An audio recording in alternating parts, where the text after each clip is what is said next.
Acho que eu vou passar, então, agora a palavra para o professor Gabriel Merino, e aí, mais adiante, a gente faz enfim, um debate mais geral. Eu fiz algumas observações aqui, quero te agradecer mais uma vez pelas considerações, pelas reflexões, e vou passar, para nós não perdermos aqui tempo, passar a palavra para o professor Gabriel Merino. Tá bom, professor? ¿Qué tal, Giovanna? Un gran gusto estar acá con ustedes. Te agradezco enormemente la invitación, a vos, a Carlos Eduardo, con quien tengo el gusto de compartir además dos importantes espacios de trabajo en Claxo, tanto el grupo de estudios de Estados Unidos como también el grupo de estudios sobre China y el mapa del poder mundial. Y también es un enorme placer estar con Adrián, con quien tuve el gusto de conocerlo personalmente el año pasado en Perú, y fue un gran aprendizaje para mí participar de esa charla, me llevé muchas cosas, y bueno, hoy también. Bueno, voy a decir algunas ideas para aportar en el debate que me parece tan urgente, y como dijo Adrián, no es meramente académico, sino ante todo político estratégico, y que es fundamental entre todos dilucidar un buen diagnóstico para también proyectar distintas salidas a la crisis que atravesamos. En primer lugar, me gustó el título, me gustó el título de la charla que menciona el COVID y el colapso de la globalización neoliberal. Es provocador y invita a profundos análisis. Me parece que está estrechamente relacionada la globalización neoliberal con el mundo unipolar centrado en Washington, Estados Unidos y el polo de poder angloamericano en términos geopolíticos, y la retomada de la hegemonía de ese polo de poder a partir de los años 80. No es casualidad que hoy, en estas horas de crisis, en los medios de comunicación se hable de dos momentos muy importantes en la historia del siglo XX, y que tienen que ver con, o sirven como mapas, aunque mapas inconclusos, para abordar la realidad actual. Por un lado, se habla de la crisis de 1929, la gran crisis económica, y se compara la actual caída económica en Estados Unidos, en Europa, en Japón y en el mundo con esa crisis, o con la Segunda Guerra Mundial. Sí, esa es la magnitud de la destrucción de valor que estamos presenciando. Y justamente esa era una crisis que estaba en el medio de un periodo de entreguerras, un periodo de caos sistémico, como le llama Giovanni Arrighi, un periodo de crisis de la hegemonía británica. Y si la crisis de 1929 tuvo como epicentro Estados Unidos, pero el impacto fundamental fue en Europa y terminó por destruir algunos de los elementos fundamentales de la hegemonía británica, la actual crisis tuvo como epicentro China, no solo en términos sanitarios, sino en sus implicancias, en sus primeros impactos económicos, sociales, geopolíticos. No por nada se hablaba del Chernobyl chino en febrero de este año, con la posibilidad de caída de China, de crisis del régimen chino, etcétera, que inundaba la prensa mundial. Pero si bien tuvo epicentro China, epicentro Wuhan y epicentro Asia-Pacífico, la región que está en ascenso en las últimas décadas, el impacto más fuerte lo estamos viendo en el occidente geopolítico y particularmente en Estados Unidos.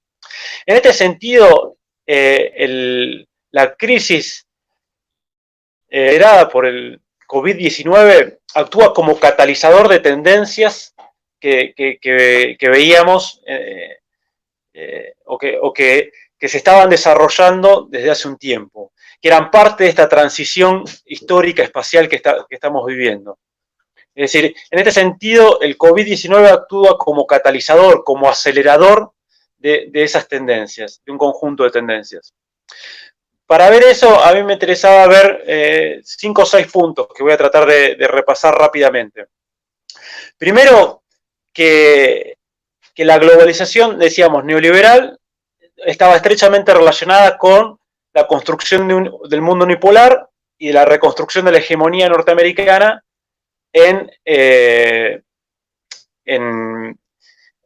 alguna manera, producto de la crisis de los años 60-70. Esa globalización neoliberal, ese mundo unipolar y esa retomada de la hegemonía norteamericana venía a resolver 4 o 5 contradicciones fundamentales. La competencia en el norte global por Japón y Alemania, la presión y la fortaleza obrera que ponía límites a la acumulación de capital y problemas a la tasa de ganancia.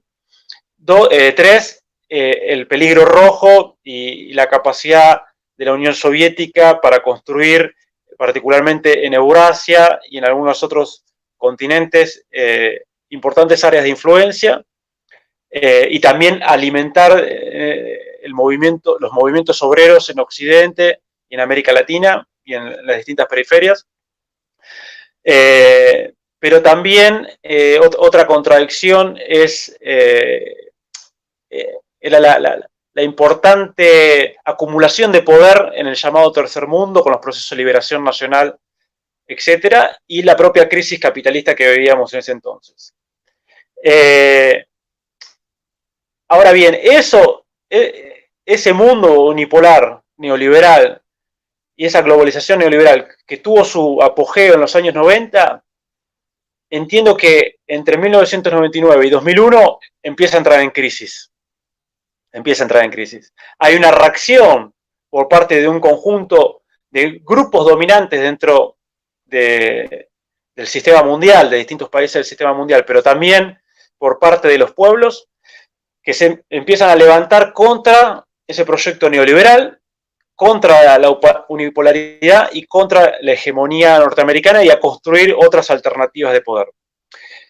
No es casualidad que entre 1999 y 2001 tengamos la recuperación o la emergencia de Putin y del nacionalismo ruso, que empieza a volver a construir poder, el poder relativo perdido por parte de Rusia, y empieza a volver a reconstruir a Rusia como un actor importante, reconstruyendo su poder militar, su capacidad de producción de hidrocarburos, etc.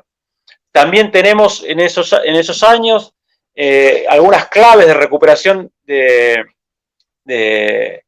China, de territorios perdidos como Macao y Hong Kong, pero a su vez la entrada de China a la Organización Mundial de Comercio, y sobre todo, por ejemplo, la construcción junto con Rusia de la Organización para la Cooperación de Shanghái. Tenemos a partir de esos años una reacción en América Latina, que termine una reacción popular antineoliberal y contra la unipolaridad, que da lugar a nuevas correlaciones de fuerza y a los llamados gobiernos progresistas, nacionales, populares que emergieron en la región. Es decir, ya en ese 2001 empezamos a ver un conjunto de tendencias distintas. Y otro dato fundamental, me parece, otra instancia fundamental, es que a partir de ese 2001 empieza una lucha fuerte en el centro que hoy la vemos con claridad.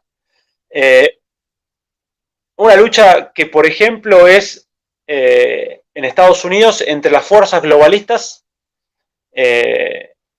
y las fuerzas americanistas, sobre todo a partir de Bush hijo y un nuevo gobierno que instala la unilateralidad de Estados Unidos. O sea, en Estados Unidos mismo empieza a hacer crisis la globalización. Otro momento fundamental es la crisis del 2008, sin lugar a dudas. Ahí hay un punto bisagra en estas tendencias. Y algunos de estos puntos bisagra fundamental son los siguientes. A partir de la crisis del 2008-2010, tanto Europa como Japón, o sea, los otros dos grandes espacios del norte global, no recuperaron su PBI hasta 2016-2017. Es decir, no hay crecimiento económico en buena parte del norte global. Por otro lado, Estados Unidos lo recupera, pero con se recupera el crecimiento económico, pero a costa de un fenomenal proceso de financiarización, fundamentalmente a través de emisión o flexibilización cuantitativa y a través de emisión de deuda, manteniendo sus déficits gemelos. De hecho, la emisión de la Fed entre 2008 y 2014 se calcula en 3,5 billones de dólares en español o trillones en inglés, ¿no? Entonces hay una importantísima expansión en ese sentido. Por otro lado, desde el 2010 en adelante ya no existe la fórmula de la globalización en términos económicos. ¿Cuál es la fórmula de la globalización? Que por cada punto de crecimiento de PBI crecía 2 puntos el comercio internacional, por cada punto de crecimiento del PBI mundial estoy hablando, ¿no? Crecía 2 puntos el comercio internacional y 3 puntos la inversión extranjera directa. Esa fórmula que se desarrolló entre 1980, 81, 82 hasta 2008, eso no existe más. Es decir, se suspendió ese proceso de transnacionalización de la producción, el comercio y las finanzas. Tan fuerte, dominado además por el proceso de inversión extranjera directa y un exponencial crecimiento un importante crecimiento del comercio internacional. Por otro lado, tenemos en 2009 el lanzamiento de los BRICS, es decir, donde un conjunto de países semiperiféricos con fuertes plataformas industriales, con proyectos nacionales, aunque con correlaciones de fuerzas distintas al interior de sus propios territorios, lanzan un espacio que pretende o busca modificar las jerarquías interestatales establecidas en el orden mundial vigente, busca lanzar otros organismos internacionales, busca constituirse como un polo también de cuestionamiento sobre la división del trabajo establecida, particularmente en algunos países, sobre todo por parte de China. Y de hecho China a partir de ahí también rompe otro mecanismo fundamental de subordinación a la hegemonía de Estados Unidos, que era la compra de bonos del Tesoro. Recordemos que China compraba hasta el año 2009 más del casi el 50% de los bonos del Tesoro de Estados Unidos. Eso cambia rotundamente y empieza a invertir China todo ese excedente hacia su mercado interno. Entonces, nosotros vemos eso y también vemos cómo se agudiza una crisis de realización y sobreacumulación del capital. Que no me quiero detener, pero es importante tener en cuenta. Después, a partir de 2013-2014, nosotros ya tenemos en marcha lo que es la mundialización de la guerra híbrida, sobre todo a partir del enfrentamiento en el Mar del Sur de China, del enfrentamiento entre el proyecto angloamericano de cercar a China llamado TPP, el Trans-Pacific Partnership o la Alianza Transpacífico, la respuesta China que lanza, el mismo año que Japón firma el TPP, China lanza el Belt and Road Initiative, es decir, la nueva ruta de la seda, como respuesta a eso y empieza a construir un conjunto o profundizar sus alianzas en Eurasia y profundizar alianzas en el sur global e incluso en Europa. Además tenemos la guerra en Ucrania y el enfrentamiento ahí entre Rusia y Occidente y el desarrollo de un nuevo nivel de enfrentamientos en todo el mundo, particularmente en el Medio Oriente, pero que también lo podemos ver en América Latina. Así se generaliza la híbrida, la lucha entre polos de poder.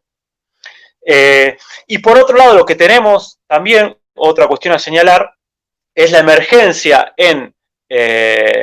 al interior de Estados Unidos, es decir, al interior del núcleo del polo de poder mundial, al interior del polo de poder angloamericano, tanto en Estados Unidos como en Inglaterra, el surgimiento de las fuerzas antiglobalistas, de los nacionalismos conservadores antiglobalistas, donde se articulan fuerzas nacionalistas con las fracciones de capital perdedoras o que quedan retrasadas y son menos dinámicas en este mundo globalizado. Por ejemplo, las fracciones industriales en Estados Unidos que están atrás del proyecto de Trump. Entonces, ahí ya vemos esa tendencia a la crisis del proceso de globalización neoliberal.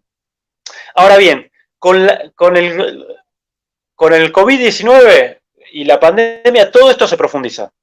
Todo se profundiza. Fijémonos, si la financiarización, por ejemplo, para sostener mediante un respirador artificial a la economía funcionando y sobre todo para evitar un ajuste brutal al interior de los Estados Unidos, había alcanzado los 3,5 billones de dólares que mencioné, o 3,5 trillones, ahora solo en 3 meses Estados Unidos emitió 3 billones de dólares. ¿Sí? Lo mismo que emitió durante tantos años para mantener mediante respirador artificial la economía, ahora lo hizo en 3 meses. Ahora, este proceso de emisión no va a inflación porque no va a compra de activos reales, va sobre todo a inversión financiera, y lo que sostiene son un conjunto de procesos de acumulación financiera. Y en este sentido, y eso profundiza además las desigualdades y profundiza los efectos más corrosivos del modelo neoliberal, que también vemos, que no mencioné anteriormente, cómo la crisis abajo, incluso en el norte, ya se profundiza desde 2008. No por nada tenemos una explosión desde el 2008 de homeless en esta, o tenemos hace poco tiempo los chalecos amarillos en Francia. ¿Sí?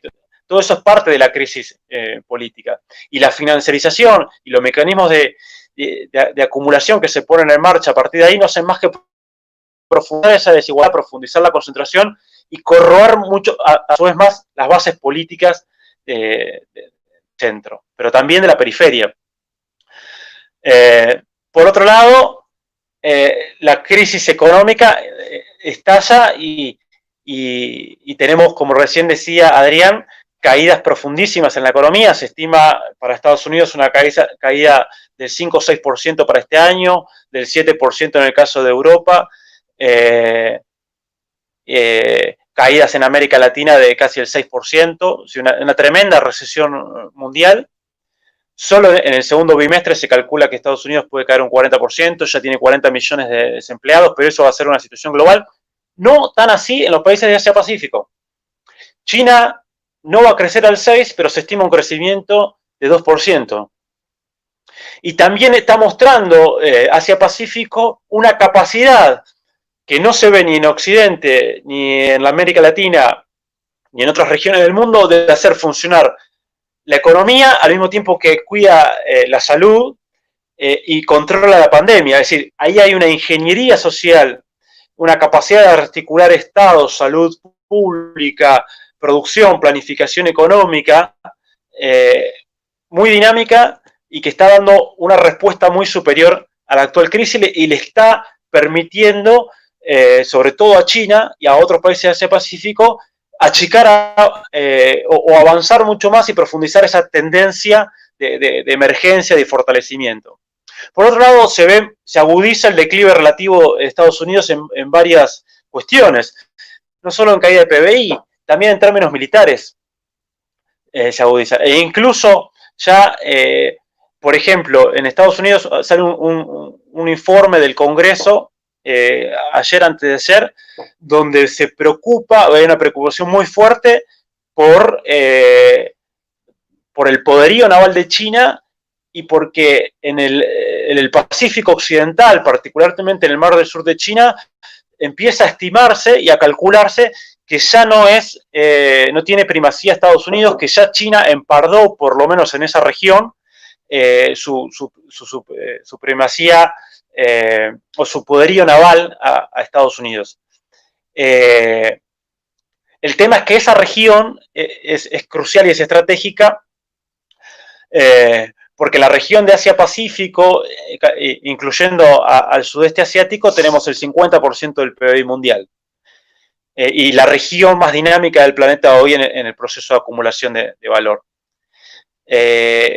También se observa, por ejemplo, RAND Corporation hizo un informe que salió también hace pocos días, donde se calcula escenarios de guerra e incluso empiezan a observar en esos escenarios de guerra que China, y particularmente por su alianza con Rusia, tendría no solo a empardar, sino a el poder de Estados Unidos y Occidente, sino a tener capacidad de victoria. Esto por un informe de RAND Corporation.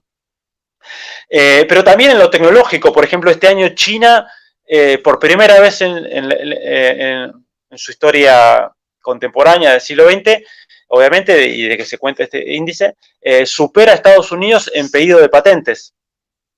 Y también acá se ve la capacidad de China de no solo ser una semiperiferia industrial, sino la capacidad de disputar con el norte global y con el centro las ramas más competitivas de tecnología. Y además China demostró una infernal capacidad productiva y una absoluta falencia por parte del norte global y de Estados Unidos en algunos insumos básicos económicos. China produce el 90% de los antibióticos a nivel mundial, el 80% de las materias primas para hacer la medicina a nivel mundial, y de los 1.400 piezas que tiene un respirador artificial, 1.100 deben producirse en China. Bueno, no puedo seguir nombrando datos, pero no es la idea. Lo que digo, digamos, en conclusión, es que se multiplicó enormemente, perdón, no se multiplicó, se aceleró enormemente la crisis de hegemonía, se profundizó enormemente la crisis y por eso, y también de alguna manera uno puede advertir el colapso de esta globalización neoliberal, lo cual no quiere decir que pueda haber una reconstrucción y otra salida pensada desde Estados Unidos para enfrentar esta crisis de hegemonía. Se aceleró a tal modo la guerra híbrida que uno puede decir estamos entrando en una fase significativa de caos sistémico. Y de alguna manera ahora hay que ver y analizar las fuerzas en pugna y las posibles salidas. Obviamente el norte global está partido entre las fuerzas del establishment globalista neoliberal, hoy en crisis, porque además el neoliberalismo entra en crisis como proyecto político, pero esas fuerzas siguen siendo muy importantes.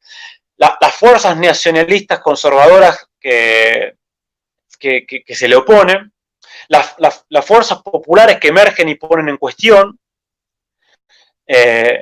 pero también tenemos las fuerzas multipolares que tienen distinto grado de desarrollo relativo, y en la periferia de América Latina tenemos también ese establishment partido entre las fuerzas neoliberales globalistas más tradicionales del establishment, las reacciones conservadoras, autoritarias, neofascistas que crecen día a día, pero que a diferencia del norte, al ser periferia, en vez de expresar un nacionalismo económico, es un conservadurismo y una reacción conservadora que expresa un antinacionalismo económico.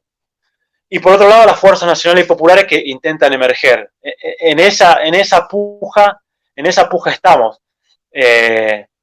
Y de acuerdo a cómo se resuelva, se desenvuelve, se desarrolla esa puja, vamos a observar una posible salida, pero que ya no va a ser indudablemente bajo los parámetros de la globalización neoliberal. Entramos en un nuevo mundo, o sea, el mundo ha cambiado, estamos en una nueva etapa, en un nuevo momento geopolítico mundial, en una nueva etapa de la transición, y lo que sobrevendrá va a depender de estas luchas entre fuerzas políticos sociales.